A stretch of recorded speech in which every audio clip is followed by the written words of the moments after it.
I've had a few GPUs that I've tested on the channel, but then time to time we come across something special. Noctua X ASUS RTX 4080. These are full 120mm fans on the GPU.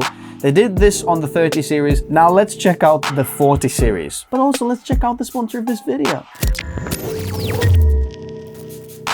Looking for a cheap way to license your Windows? Check out WhoKeys through the links in the video description. Make sure to use the code TN20 to get a 30% off. Paste the license to the activation settings and you're all done. This license is for Windows 10, but you can upgrade it to Windows 11 for free. They also offer Microsoft Office 19 license. Use the same code TN20 to get a 30% off. Check out whokeys.com in the video description below. We have a tailor-made heatsink. So ASUS has worked together with Noctua, who's one of the best, heatsink manufacturers, CPU coolers in the world. 0 dB technology. We've got Noctua NFA 12X25 PWM fans. Let's take a look what's in the box, and then we're going to talk about why this collaboration is absolutely amazing. We've got some literature, and then obviously the graphics card that we have collectibles. Where is it? There we go. Noctua, 6 stars. Voila! Here we have it. Interesting. Someone's probably checked it out before me because it doesn't have the protective sleeve around it. So we've got a 3 8-pin PCIe converter for the power plug. Oh, look at that. That's a special sag bracket that they made for this Noctua. Look at that. Ooh, it's brown. It's beautiful brown. And if you open it even more, it's going to come out as a screwdriver. The card is quite heavy, but let's do some peels.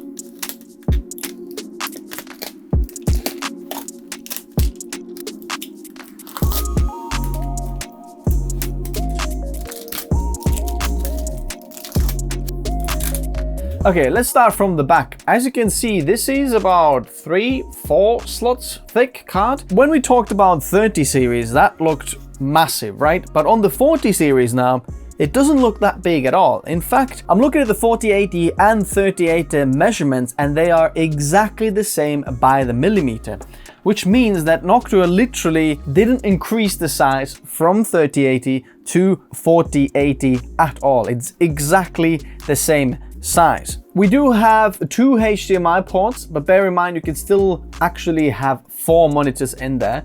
It's going to give you an extra slot of HDMI. You can't have 5 monitors plugged in. It's 4 monitor support only, and then 3 display ports. It's just if you want to have 2 HDMI and then 2 display ports, there's that option there. On the side here, on the bottom, we can literally see those fans. They're fully loaded there. These are the fan cables that go in there. There is actually a hub, which this cable here goes underneath. So underneath here, there's literally just a normal hub. They're literally plugged into a normal PWM header. There's just full size 25mm thick 120mm wide fans in there, and if you didn't know, it looks like an eagle.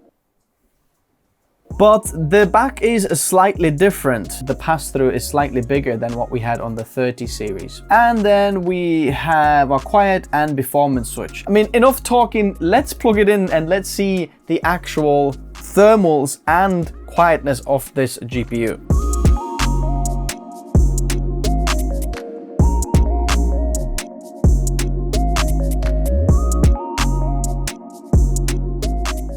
Okay, finally here we have the test bench setup. There is the Ryzen 7950X 16-core GPU on the ProArt X670E motherboard. We've got 64 gigs of RAM, 5200 mega transfers, and the good old NVIDIA 4080, as you can see, 16 gigs of VRAM. And what I want to see is how good is this Noctua 4080 compared to the ASUS TUF 4080, for example, because both of them are like an OC version of the 4080, and I want to see if this Noctua version will be even better in terms of like the clock speeds. So if I'm looking at the ASUS website here, it looks like even if I'm trying to compare TUF OC and the Noctua OC, they are literally the same card because they don't give me any different information. Boost clock 2595, 2505, everything else seems to be the same. And even the OC mode 2625 megahertz, 2625, it looks exactly the same on this Noctua version versus the TUF one. The Strix will go slightly faster, 2655, so extra 30 megahertz, something like that on the Strix. So we see that the card or the actual board is the same. What we have here is just the cooling difference. Let's try V-Ray. We have CUDA and start. Okay, we're pulling 218 watts, something like that. Interestingly, GPU clock here is 2820. 222 watts or 24 watts maximum.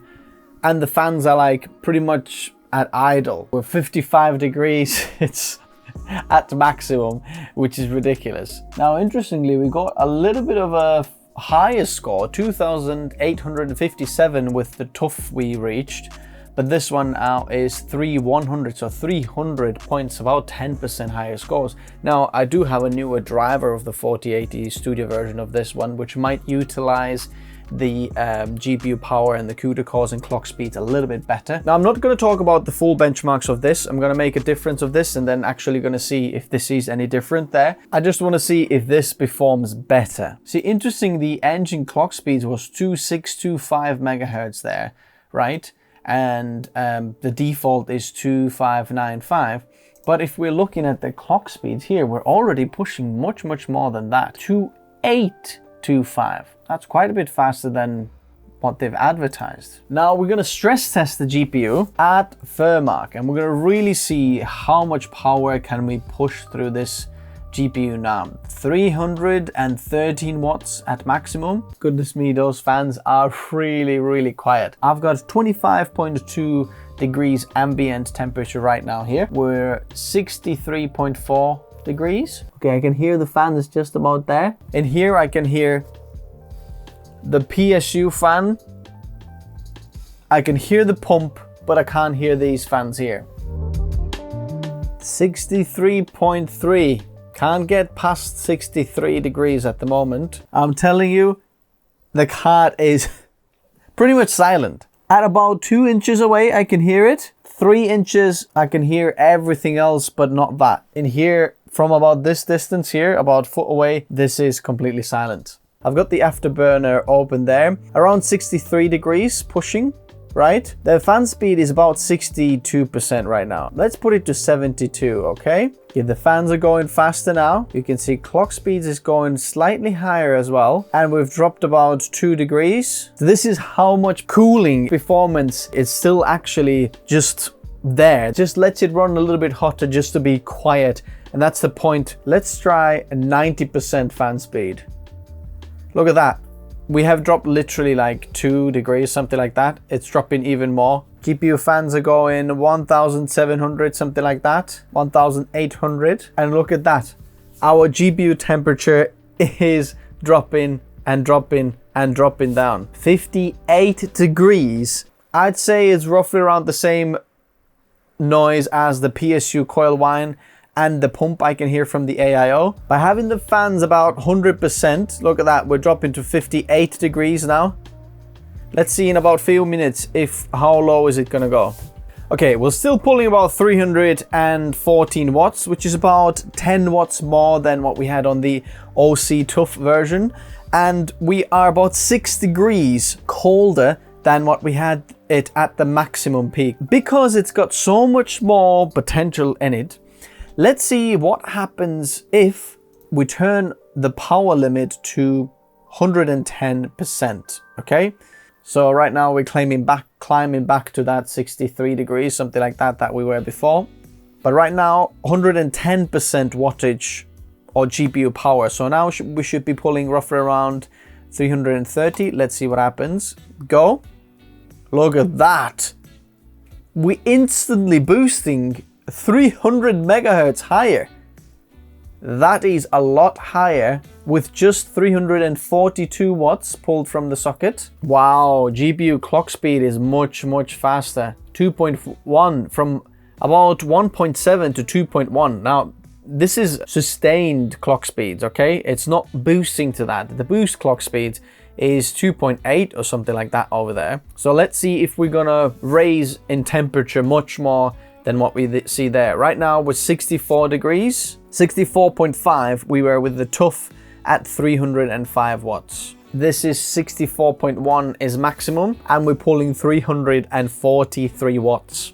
And the fan speed is still only at 63%, 64%. Remember, at the previous maximum we were 62%, so roughly around 1300, 1200, something like that RPM for the fans. Right now 64 degrees, 64.3. Can we gain any more? But we're holding about 300 megahertz higher clock speeds. Okay, we've slowly gaining the temperature. We've gained around 300 megahertz from 1700 to 2100, which is about 20% increase in clock speeds. That's absolutely ridiculous. By maintaining maybe 1 degree higher temperature, which is just ridiculous. Did you see 1820? That was our highest boost clock speed. Okay, I'm gonna put the power limit back to where it was at 100. Okay, fan speeds are just at auto. And what we're gonna do now is we're gonna use V-Ray CUDA here. Okay, we're gonna start this and we'll see the GPU clock speeds here. What are they? 2835 maximum boost, 2820 there clock speed. That is very good boost clock speed. The fans are pretty much like idling there. What's the fan speed? 1000 RPM. Very, very quiet they are. Okay, 3122 test there. Now let's put the power limits 110%. We're gonna press apply, and then now let's see if there is anything different that we're gonna get. 3122, 3820, something like that clock speed, 3121. I mean, this application can't really utilize probably all of the GPU power, so we're pushing the power limit if you want. But I'm very impressed by just the quietness of this GPU. But you might think, okay, is this really worth buying this GPU over like the TUF version or something like that? Now, when we're looking at the pricing here at the moment, the TUF is about 1300. You get a little bit off on Newegg here. The Strix is about 1450, something like that. No, it's a bigger card, maybe boost a little bit higher, but in terms of loudness, it's not gonna change much because as you can see, the fans are exactly the same. But when we're looking at the 4080 Noctua version here, so it's extra $150 from the Strix, and compared to the TUF, it's like $300 almost more expensive. So I'm thinking this is a bit like the first price. It's probably gonna come down in price, but it's quite impressive. When you are thinking about just these two fans here, these fans on their own go around $30 a piece, which means $60 fans. I wanted to show you one last thing, which is the size difference, right? You're thinking, goodness me, this is a massive card, 220mm fans. And in the last 30 series, it was true, because if you're looking at the 3090 from ASUS TUF, you can see that, yep, that card is massive. Look at that. 3090, 4080, it's so much bigger in every single way, as you can see, especially thickness and length is pretty much the same. But if you're looking at the competitor 3080s, for example, this one over here, this is Zotac 3080. This is the Emp Aero version as well. So if we put these now side by side, you can see that the Zotac 3080 is about an inch longer card. And the thickness is, yeah, Noctua is a bit thicker, as you can see here, slightly thicker from the top, but it's not going to look that much different in the case. And I would argue that it's easier to fit a shorter card but deeper card than a longer card in the case, because this Zotac card is very, very long. You might be restricted in certain cases because you just don't have this, because it hangs so much over the motherboard, whereas this doesn't hang over so much. So you can easily fit it in the Meet ATX case, but I've had sometimes trouble with this, or you're going to be limiting the front AIO support. So you can see the thickness, yes, is bigger, but the length is quite a bit bigger on the Zotac card. And especially if we're looking at the top here as well, you can see that the width of the card here is not that much bigger than the ASUS here as well. As you can see, they're very, very similar. If we're putting them on top, sometimes the Zotac even is wider than the Noctua here. So in terms of the size, the Noctua makes a lot of sense for these 40 series cards that are already bloated in terms of size. Now there's only one thing that I kind of wish this card had, and that's the same issue I had with the 30 series. Please, can we get a black version of this? ASUS X Noctua, Chromax black version of this. That would be absolutely ideal. Now I'm gonna benchmark this card and then see if this is actually any better than any of the other 3080s, but in terms of the quietness, this is probably the best in the class. And it's not much bigger, but it's got so much more cooling in store for this card if you want to really push this card, because the fans can go so much faster. Anyway, if you want to check this one out, I'm going to leave it in the description below. Also, if you do want to build yourself the best bang for buck creator PC, then check out the build guide in the video description below, because there is a perfect build for you. Whatever your budget is, check it out. The latest video is linked down there. I'll explain everything down there. Go check it out. Thanks guys for watching, and bye-bye.